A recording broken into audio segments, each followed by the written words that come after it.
And we're back with the next episode. So since the last episode then I have made a few small changes inside the barn, as I had to add a couple of crafting tables so we didn't have to keep running backwards and forwards from the house, but apart from that the only other change I've made is just add a couple of fences in the doorway to stop the mobs coming in and blowing stuff up. But yeah, what we are going to do to start off this episode is actually create some armour, as I'm fed up of dying and I really don't want to have the highest deaths on the server.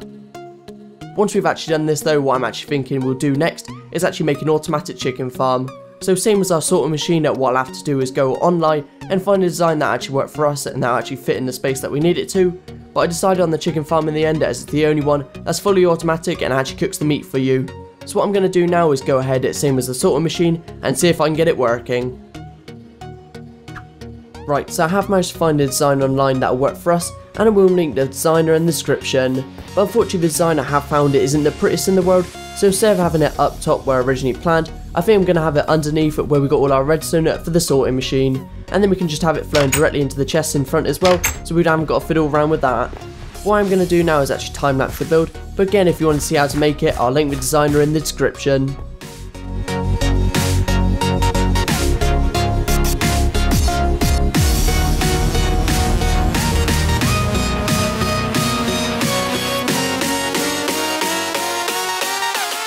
And there you go, that's the redstone added for automatic chicken farm. What we are going to do now though is head off and find a chicken so we can actually test it out.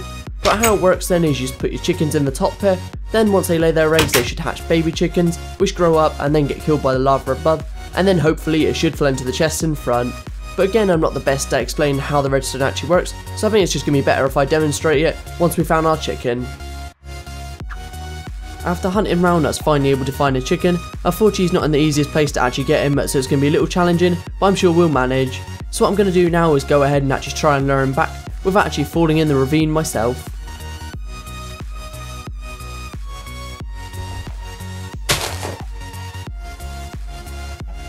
Okay, so I finally managed to get our chicken back to the barn.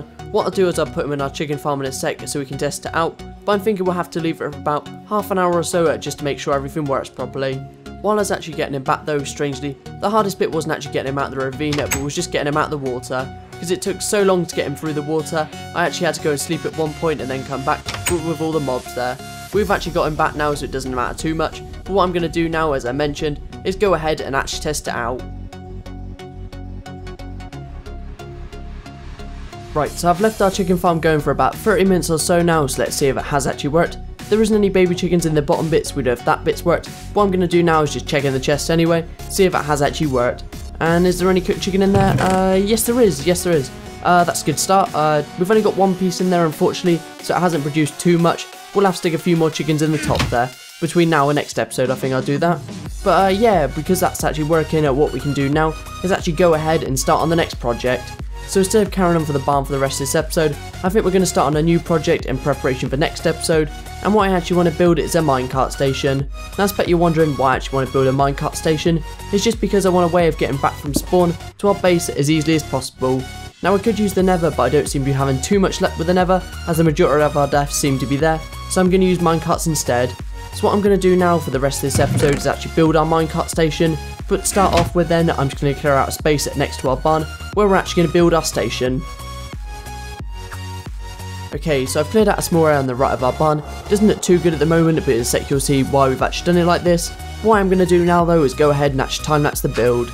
Again for this, I've come at a design off camera, as we want it to look as good as it possibly can. But the design I have actually come up with is going to be similar to that of like a monorail type station. Now I was originally going to have it underground so we haven't got to deal with mobs and everything like that, but it would mean we have to clear out a massive space, and I don't think it'd look as good anyway. So we are going to stick with like an overground design, and I'm going to go ahead now and actually build it.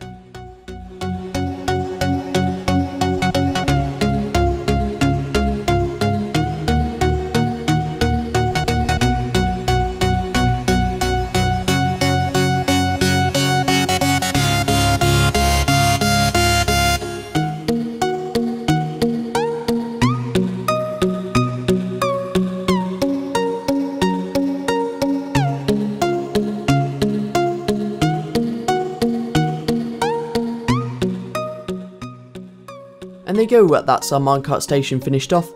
In the next part what we're actually going to do is extend our minecart track all the way to spawn. I'm not sure where we're actually going to add the end destination yet, or what we're actually going to use for the track, as I don't particularly want to use quartz as it took ages just to gather this tiny bit, so we'll have to think of that as well.